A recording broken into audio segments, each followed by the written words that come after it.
before we get into the latest news and very interesting rumors on the Cincinnati Bengals, don't miss out on any of the, I think still to come, free agency moves by the Bengals. Hit that sub button for more Bengals updates all off-season long.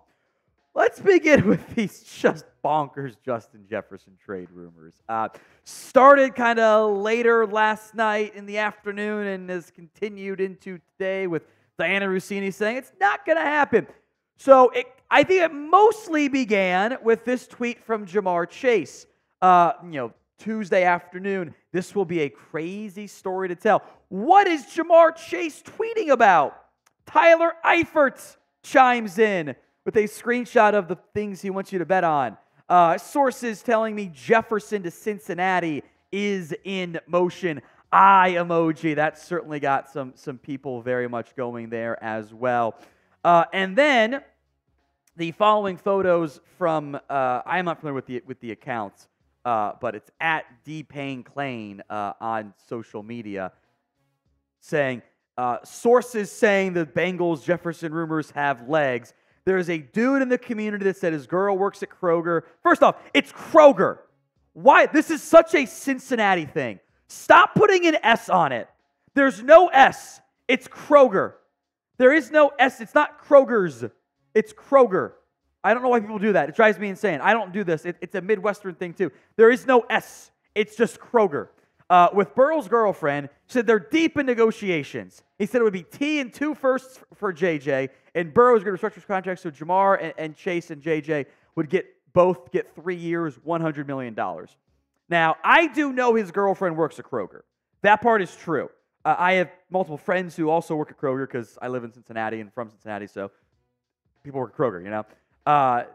That doesn't mean this is true. And I also highly doubt that it's accurate that, Burrow's girlfriend is going around spilling the beans on what the Bengals are plotting for free agency. But boy, wouldn't it be something wild. The Bengals account even tweeted about it last night. Twitter has now reached, quote, my friend at Kroger rumors, which I cannot believe they acknowledged it, by the way. And them acknowledging it also makes me think it's not going to happen because they would have been poo-pooed from someone up in the front, or they would have deleted it or something. Who knows? So be honest with me. What is the percent chance that Justin Jefferson somehow, some way does get traded for Tee Higgins and 2 firsts, which I also saw reported by the fake aggregate accounts trying to prove they knew something, just paying attention to what's online? What's the percent chance it happens? It's the pinned comment on today's video. So if the ad comes here on YouTube, take advantage of it. Head down there and let me know. It should be clear, do not get your hopes up. It's a fun idea. 2 firsts and Chase, Burrow, and Jefferson is wild, man. If you're power ranking your top wide receivers, there's 2 of your top 5 at minimum. Hell, maybe even 2 of your top 3. It's a bonkers ass idea. It's gotta cost a lot. This team really can't upgrade at other positions beyond receiver if you're trading away 2 firsts plus Higgins and paying him more than you offered Higgins. It's just it doesn't pass the smell test for me. Oh, by the way, on Tee Higgins, I wouldn't expect a trade there either. The Bengals will listen to you if you call an offer and try to get Tee Higgins from them. They would have to be blown away from that perspective. They would really have to be just shattered of wow, you're offering us a first and more? That's not going to be how it goes for the Bengals. I don't think that's going to happen in the end. So don't get your hopes up, folks. Now, if something bonkers does happen, we'll have you guys covered, or another move happens, we'll have you covered. We are 426 subs away from 7.5K. Help us continue to grow. We appreciate all your support here so far at Bengals Breakdown, trying to continue to grow this channel. We need your help. Hit that sub button right now. I want to move into NFL, or into free agency here, and where things currently sit with this organization and where they're at overall. One big area of concern I have is the defensive tackle room and how things could play out there. DJ Reader, I don't know if he's going to be back. Reader is visiting the Detroit Lions. I think there's plenty of credible buzz that, if you believe, there's the pretty Ricky account on Twitter has nailed every move he's mentioned. Mentions Reader to the Lions is probably going to happen. I think that has to pass the medical checks, basically. So real chance you lose DJ Reader, which would stink. Because, man, you have nothing at nose guard right now. You got B.J. Hill and a bunch of question marks. So we'll discuss some options there that are still out there at defensive tackle in a market that has not moved well for Cincinnati. Give me your one-word reaction if DJ Reader ends up leaving the Bengals. One word and one word only. Go vote in the comments. Calais Campbell, next up here. First up, I should say, at the defensive line spot. He's a mercenary. He's old. He's a bigger body type at 6'8" than what this team really has on the roster. He's not much of a nose guard, but he does give you the ability to help you as a pass rusher. I think Sheldon Rankins also fits this mold of maybe you can fill that 3 technique role and you go try to find a draft nose guard and you feel better about your D-line depth because, frankly, I don't think you can trust Zachary Carter.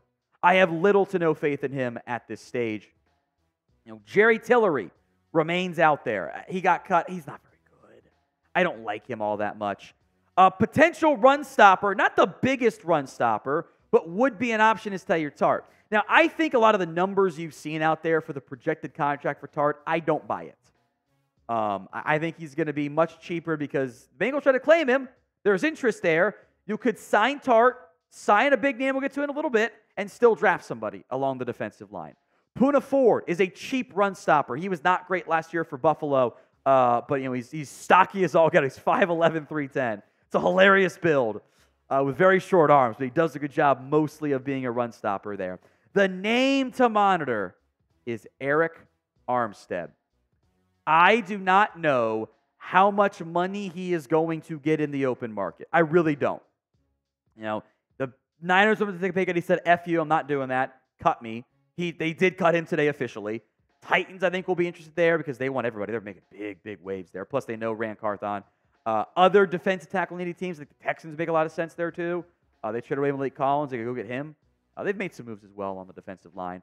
Aaron Wildson, who I trust out of Houston, says that Arik Armstead, the Bengals have interest there. So this is a good name to monitor. I would be thrilled if you got Arik Armstead. He's a little bit older than what the Bengals, he's on the wrong side of 30. They don't normally sign 30-year-old free agents. With the way the defensive tackle market has gone, you might have to make an exception to your rule there. So would you sign Arik Armstead if you were the Bengals? Y for yes, N for no. Go ahead and sound off for me in the comments section. Offensive line also stands out from this group here. You got 4 starters. We'll asterisk Cordell Volson from that perspective. Jonah Williams. And this tackle market in general has not moved. This has been one of the quietest tackle markets I have seen. I thought Jonah would have signed by now. It's been Mike Onwenu and Jermaine Illuminor of note who have signed. So Williams is still out there looking for a spot. At a certain point, he might take the cheap 1-year deal to come back. Very, very possible.